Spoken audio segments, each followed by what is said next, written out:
The Iowa Hawkeyes host the Michigan State Spartans after two back-to-back heartbreaking losses where Iowa, it looked like they may have been able to pull away late against Oregon, and then Dante Moore and his receivers connect 4 times in a row to give Atticus Sappington the opportunity to kick the game-winning field goal, and he makes it. And then against USC, you hold that 21-7 lead at one point. USC outscores you 19-0 to win 26-21. Iowa, quite literally just a handful of plays away this year from being 9-1 or 8-2 and in the college football playoff picture.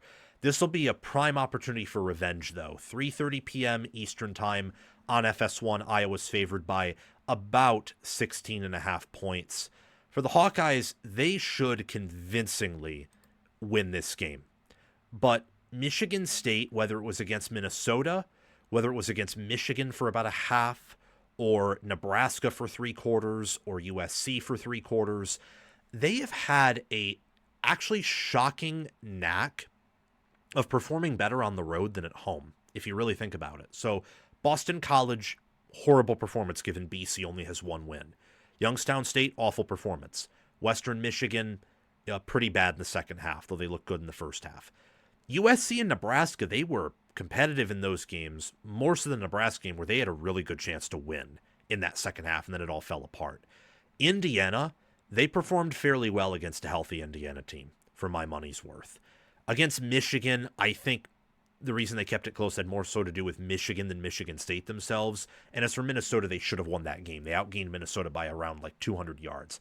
I do think that the pessimism from the Spartan fan base, which has really existed since the beginning of the Jonathan Smith era, and especially since the end of last year, if that's being too harsh, probably affects this team in a certain way. And I feel like they can cut it more loose on the road, and they've put better performances forth on the road. Their passing attack can be pretty hit or miss. Their offense in general can be. The defense has stepped up in a big way ever since, I would say, the UCLA game. They looked better against Indiana. Indiana's offense is just that good. From there on out, they've played pretty good football, but the offense ever since Big Ten play started outside of that USC game, where we know USC has a little bit of a dysfunctional defensive roster, has not performed well at all. And they're going to face a tough task against an Iowa defense that's flirting with being a top 5 unit this year. For the Hawkeyes, close loss after close loss. So Iowa used to always be on the right side of close wins.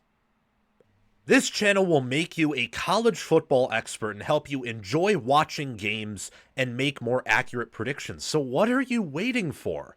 Like, subscribe, ring the notification bell, comment your thoughts, and watch the video all the way through so that you can get the full package. And check the description and pinned comment for more ways to help yourself and this channel.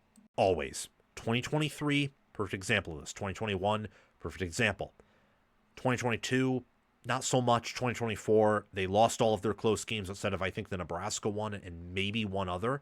This year, they are 1-4 in close games. And Kirk Ferentz is an expert in these situations. I would argue the reason he has 4 close losses outside of the Iowa State game is that 3 of those 4 close losses are teams that were dramatically better than his. Indiana and Oregon are several touchdowns better than Iowa, I think, in their own home stadiums and maybe even neutral field. USC at home probably is closer to a double-digit point favorite over Iowa than just 6.5. But Kirk Ferentz is able to allow his unit to punch above their weight class. So against Oregon and Indiana at home, they play them competitively instead of getting blown out, but they just can't get the win because those teams are more talented and they're also coached at a high level, and I would argue a better level than Iowa is. So even a legend like Kirk Ferentz with defense, fundamental soundness, close games, and game control can't escape the law of close games. Keep that in mind. Keep it in mind, ladies and gentlemen. As for who I think is going to win this game, it's pretty simple. Iowa's better at every position outside of wide receiver and maybe tight end, which could be a push, but they're better on the O-line, running back, quarterback, every position on defense, better at kicker. Eckley might be the better punter than Dakin, but superior staff, roster, talent, pass offense, rush offense, those same things on defense.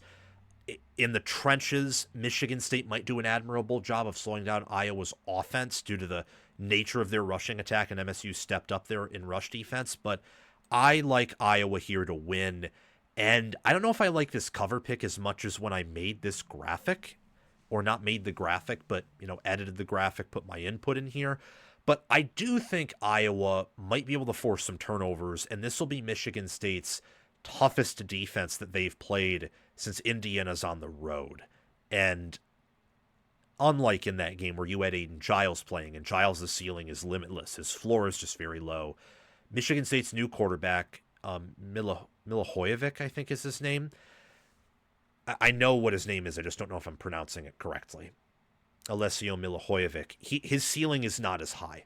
And Michigan State is definitely on quit watch here as well, while Iowa's going to be furious over those Oregon and USC games. So, love Iowa here to win. Don't know if I love them to cover, but if I had to lean one way, I would pick them to cover. So, that is exactly what I'm going to be picking them to do here.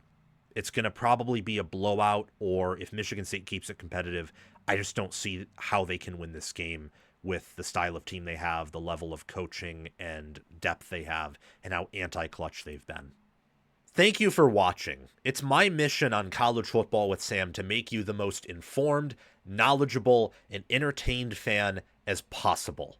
We aren't perfect, but we hit the nail on the head more often than we hit our thumb with the hammer. Make sure to like, subscribe, ring the notification bell, comment, and if you're here, you've probably already watched the whole video. So thank you for doing those things.